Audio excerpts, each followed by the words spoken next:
السلام علیکم دوستو، کیسے ہیں آپ لوگ؟ میں ہوں آپ کا ہوسٹ سمی اور آپ دیکھ رہے ہیں ہسٹری ٹی وی۔ دوستو، آج کی ہماری اس ویڈیو میں ہم شیر ہندوستان ٹیپو سلطان کے بارے میں بات کریں گے۔ ہم جانیں گے کہ ٹیپو سلطان کون تھے، ان کا برِ صغیر میں کیا کردار تھا اور آپ کس قبیلہ سے تھے۔ تو چلیے آج کی ویڈیو سٹارٹ کرتے ہیں۔ اس سے پہلے اگر آپ نے ہمارا چینل سبسکرائب نہیں کیا تو کر دیجئے تاکہ اس قسم کی ویڈیوز آپ کو روزانہ مل سکیں۔ ٹیپو سلطان 20 نومبر 1750 عیسوی میں پیدا ہوئے۔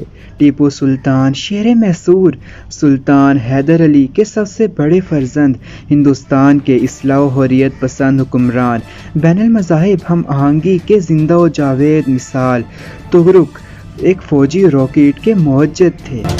ٹیپو سلطان 20 نومبر 1750 عیسوی کو دیونہالی میں پیدا ہوئے۔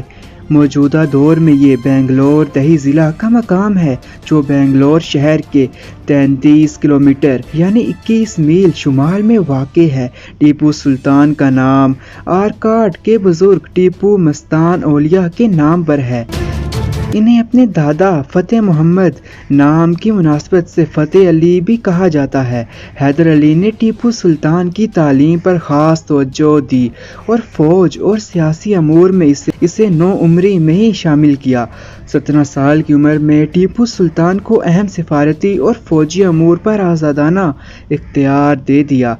انہیں اپنے والد حیدر علی، جو جنوبی بھارت کے سب سے طاقتور حکمران کے طور پر ابھرے، کا دایاں ہاتھ سمجھا جاتا ہے۔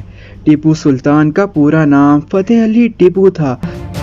آپ کے والد سلطان حیدر علی نے جنوبی ہند میں 50 سال تک انگریزوں کو بزور طاقت روکے رکھا اور کئی بار انگریز افواج کو شکست فاش بھی دی۔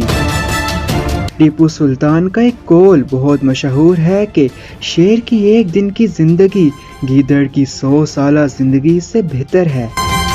اگر ہم بات کریں کہ ٹیپو سلطان کس قبیلہ سے تھے تو تاریخی کتب اور حوالہ جات سے یہ بات ثابت ہے کہ ٹیپو سلطان قطب شاہی آوان تھے، یعنی آپ مولا علی علیہ السلام کی اولاد سے علوی الہاشمی القریشی تھے۔ ان کی اولاد آج بھی اپنے نام کے ساتھ لقب صاحبزادہ کے ساتھ علوی اور سید لکھتی ہے، جو ہمارے اس قول کی عکاسی کرتا ہے۔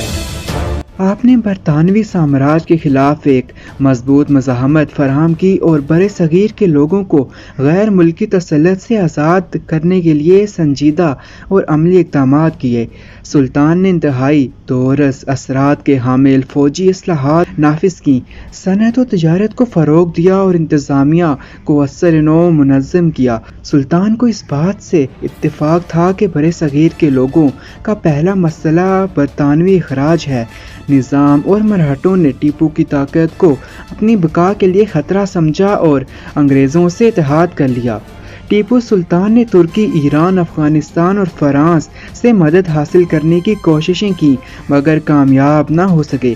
میسور کی آخری جنگ کے دوران جب سراغا پٹنم کی شکست یقینی ہو چکی تھی تو ٹیپو نے محاصرہ کرنے والے انگریزوں کے خلاف بھرپور مزاحمت کی اور قلعے کو بند کروا دیا، لیکن غدار ساتھیوں نے دشمن کے لیے قلعے کا دروازہ کھول دیا اور قلعہ کے میدان میں زبردست جنگ چھڑ گئی۔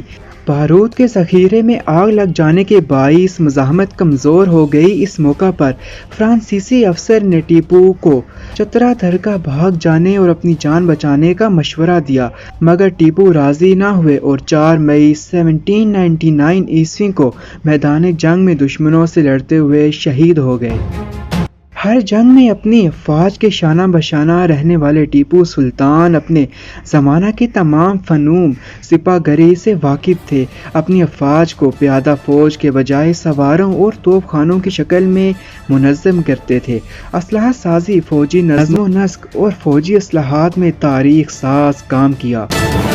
دوسری اینگلو میسور جنگ، جسے سیکنڈ اینگلو میسور وار کہا جاتا ہے، امریکی انقلاب جنگ کے دوران سلطنت خداداد میسور اور ایسٹ انڈیا کمپنی کے مابین ہندوستان میں لڑی جانے والی اینگلو میسور جنگوں کے سلسلے کی دوسری جنگ تھی۔ اس وقت مملکت فرانس